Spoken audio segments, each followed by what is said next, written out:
Eu não sei se a verdade ou a mentira, qual das duas tu preferes seguir. Mas uma coisa eu te digo, meu filho, eu vim aqui pra te ajudar a decidir.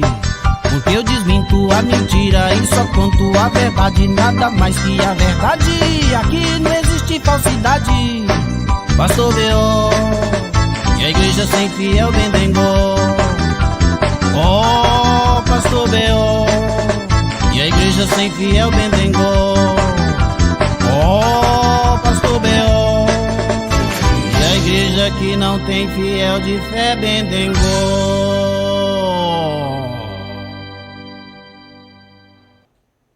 Well, Pastor B.O. está aqui mais uma vez para dar continuidade aí no encerramento do livro de Gênesis. E uma das maneiras de encerrar o livro do Gênesis é encerrando ali, contando toda a história dos patriarcas. Eu terminei no programa passado falando do nascimento de Moisés. E hoje eu quero apresentar para você um Moisés que a Bíblia não fala.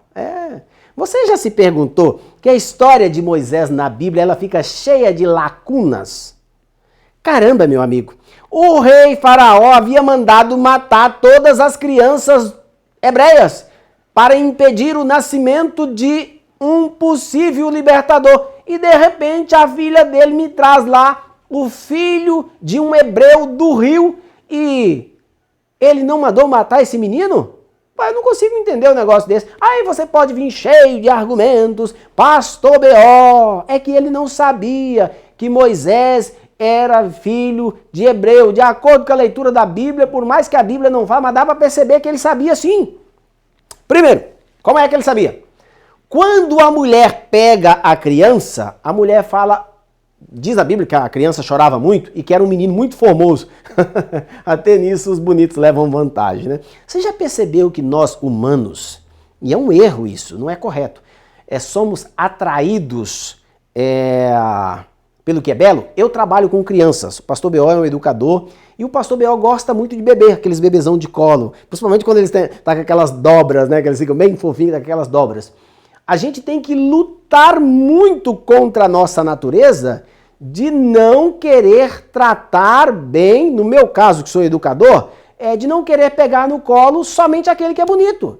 É meio que natural isso do ser humano, a gente tem uma tendência meio que natural para fazer isso. Eu, particularmente, me policio constantemente. Eu tenho um costume de chegar na sala de aula que eu cuido, eu chego e eu beijo todos os bebês.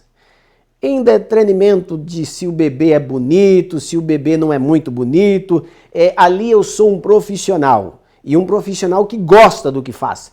Então, o bebê pode estar chorosinho, com catarro, sem catarro, que é normal criança ter catarro, porque eles estão em fase de adaptação neste mundo cheio de doenças que nós temos, né? Eles não são como nós adultos, que se o nariz está congestionado, você usa um pano, limpa, a gente tem que limpar. Tal.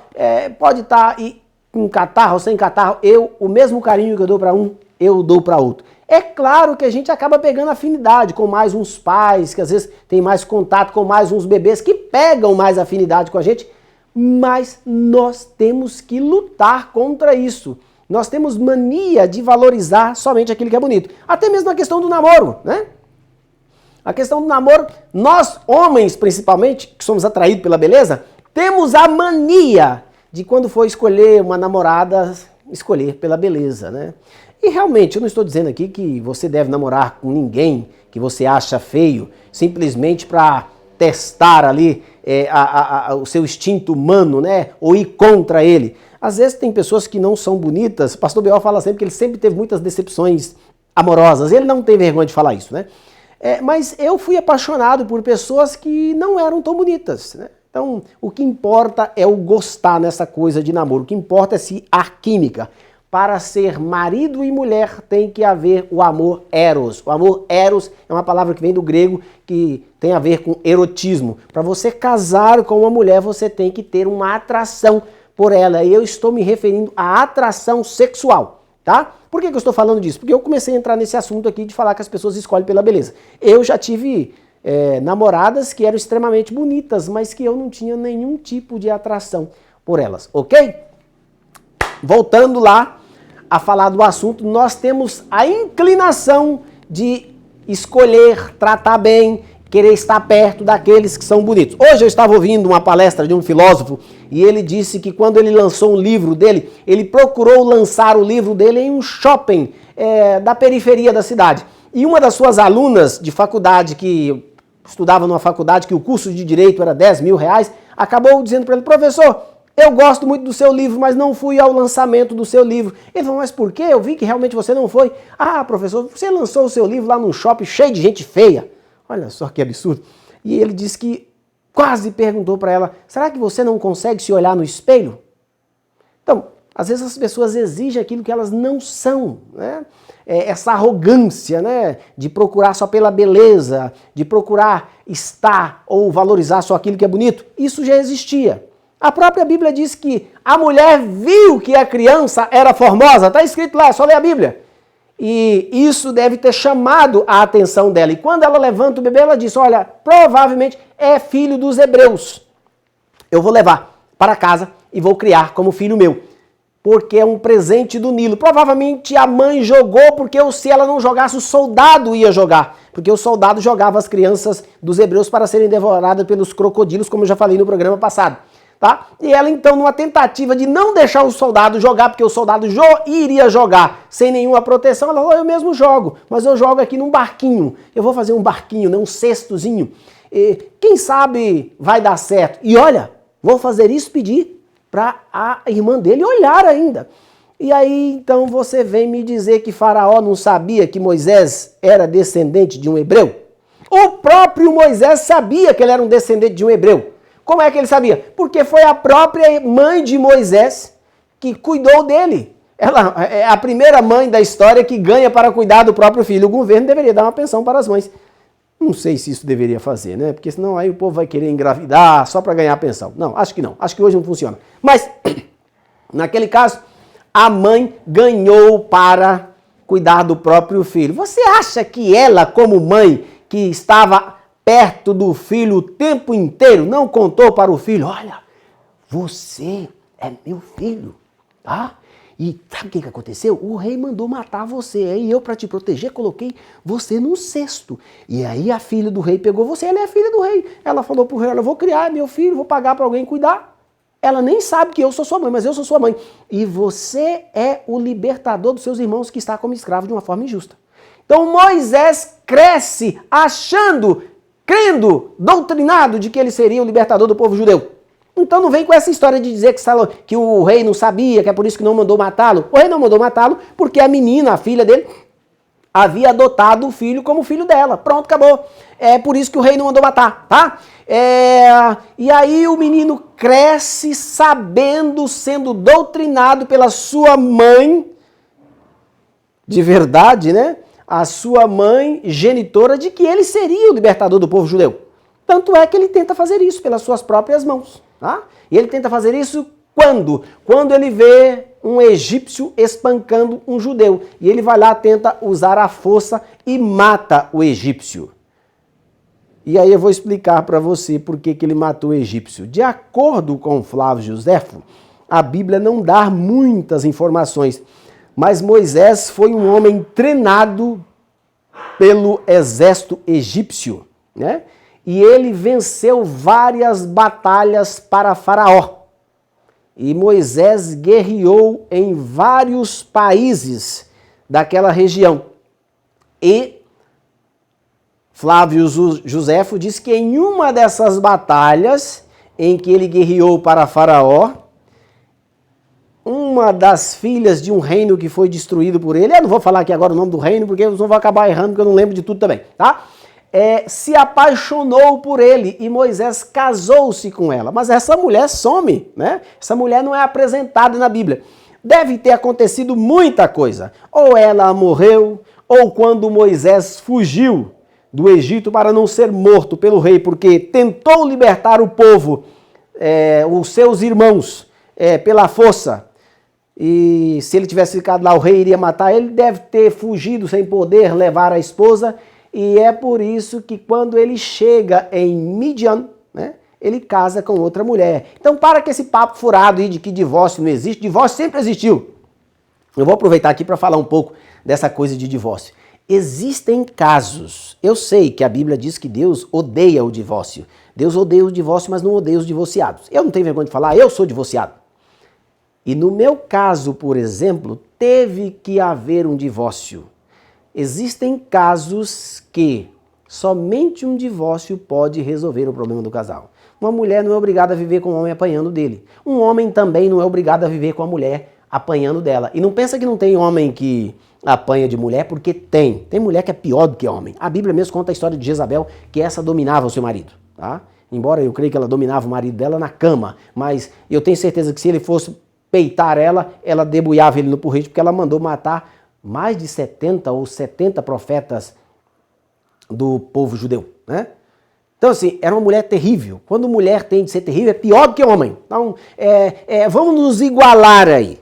Tá? É óbvio que a mulher, em termos físicos, a maioria das mulheres não são fortes quanto é o homem, né? É óbvio que há mais agressões masculinas contra a mulher do que de mulher contra homem, mas não vem com essa daí. Vamos ser equilibrados, tá bom?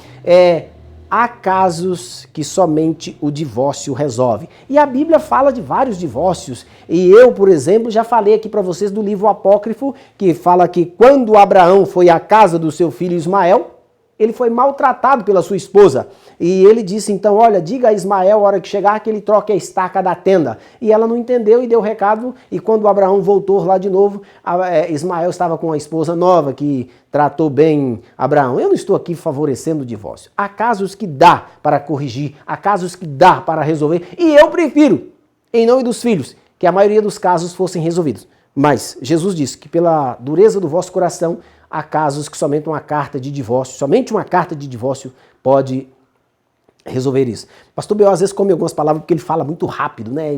E eu tenho que falar rápido porque há um tempo para isso, beleza? Então, a história de Flávio Josefo mostra que Moisés foi divorciado, que deve ter casado 2 vezes ou quem sabe mais do que isso. Volto a repetir. Esses homens do passado, que vocês chamam de santos, eles faziam coisas que de olhos fechados, de olhos abertos, que você, o maior pecador de hoje, não teria coragem de fazer de olhos abertos. E principalmente esses homens de guerra, tá? Esses generais de guerra, eles eram envolvidos em estupro. Vai dizer que quando o hebreu lá invadiu várias cidades daqueles haviam invadido, não houve um caso lá de hebreus que estuprou lá alguma cativa, né? Alguma mulher que ficou cativa do exército vencedor. Vai dizer que não houve em nenhuma dessas histórias, por mais que a Bíblia não relata. Meu amigo, bota a cachola para poder funcionar. Esses homens cometiam muitas coisas que nós consideramos hoje erradas. Então, se você está aí vivendo num casamento mal, que já tentou de tudo, que não tem conserto, e o teu pastor, o teu padre fica dizendo para você, não, você tem que ficar, porque somente a morte pode o separar. Sai fora dessa, meu amigo, não fica ouvindo isso não, tá? Fica ouvindo isso não, porque um dia você realmente pode morrer pela mão da esposa que você casou ou pela mão do marido que você casou. Há situações que somente um divórcio pode resolver.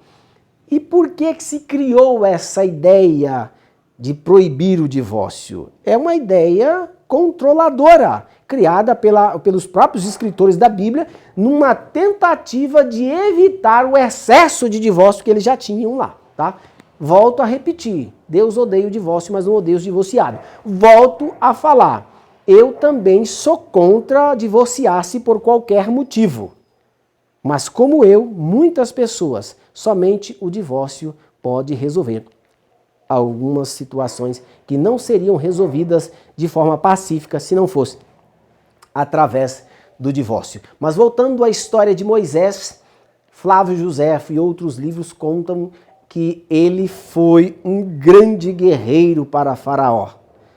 E até que chegou o momento que ele teve que fugir para a terra de Midian, que é onde ele torna-se pastor de ovelho, onde ele casa-se novamente e onde ele acaba encontrando com o Deus dos hebreus, né?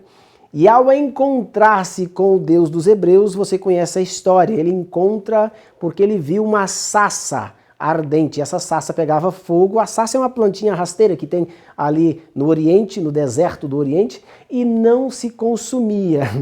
Então ele entendeu que aquele era a voz de Deus e ele foi lá e Deus disse a ele, olha, agora que você ficou 40 anos aqui como pastor, que você perdeu toda aquela brutalidade com que você achava que iria libertar o meu povo, que você aprendeu como lidar com o povo, aprendeu a ser um homem manso e desaprendeu toda aquela ciência violenta do Egito, de guerra que você tinha, eu quero convidar você a voltar ao Egito, porque o rei que queria te matar já não vive mais. Naquela época existia uma lei que quando um rei queria matar alguém, se esse alguém fugisse para um local de refúgio, ele podia voltar depois que o rei daquele local morresse e aquele rei não podia mais matá-lo. E é neste momento que Deus convida Moisés para poder voltar. Mas a Bíblia não conta, né, como foi que voltou. Aí a Bíblia só diz que ele não queria voltar e que Deus falou assim, olha, eu vou mandar o seu irmão, Deus ficou bravo com ele para vir falar com você. Quando você lê os livros apócrifos, quando você lê as literaturas fora da Bíblia, você vai perceber que eles mantinham contato, aquilo que a Bíblia não fala. Eles sabiam, o povo de Moisés sabia onde Moisés estava. E eles tinham os seus meios de comunicação da época. E muitas das vezes eram através de cartas, ok? Escrevia e mandava, tá? E quando a Bíblia diz que Arão foi encontrar com o seu irmão, isso mostra que eles tinham meios de se comunicarem. Porque como Arão iria encontrar com ele se Arão não sabia onde é que ele estava? É algo que a Bíblia não fala. Mas não é porque a Bíblia não fala que você não deve também usar a sua imaginação. E aí Moisés vem e Moisés, você conhece a história. Todo aquele ensejo, todos aqueles acontecimentos, e Moisés liberta o seu povo e vai para o deserto. Eu vou terminar este programa de uma forma bem rápida aqui, porque eu quero fazer um outro programa contando para você que Moisés mentiu.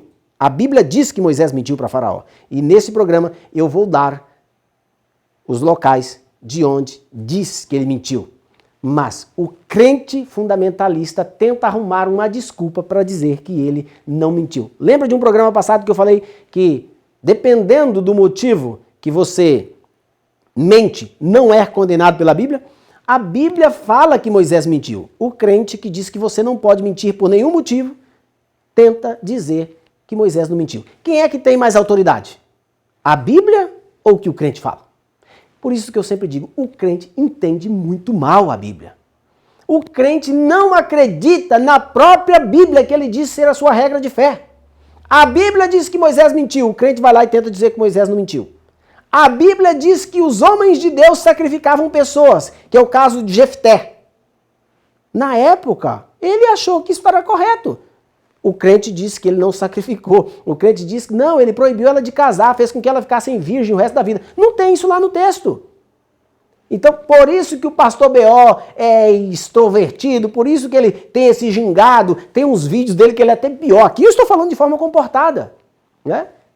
É para fazer o crente entender que ele não acredita no livro que ele diz ser a sua regra de fé.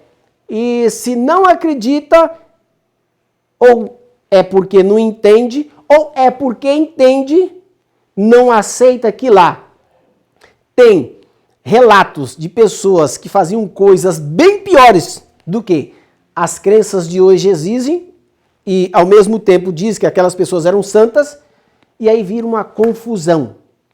Mas eu sempre digo, é melhor aceitar a Bíblia do jeito que ela é, porque se você aceitar, você vai entender o que deve ser aceito e o que não deve ser aceito. Por isso eu te convido a estudar a Bíblia de uma forma acadêmica e de uma forma meio que descrente.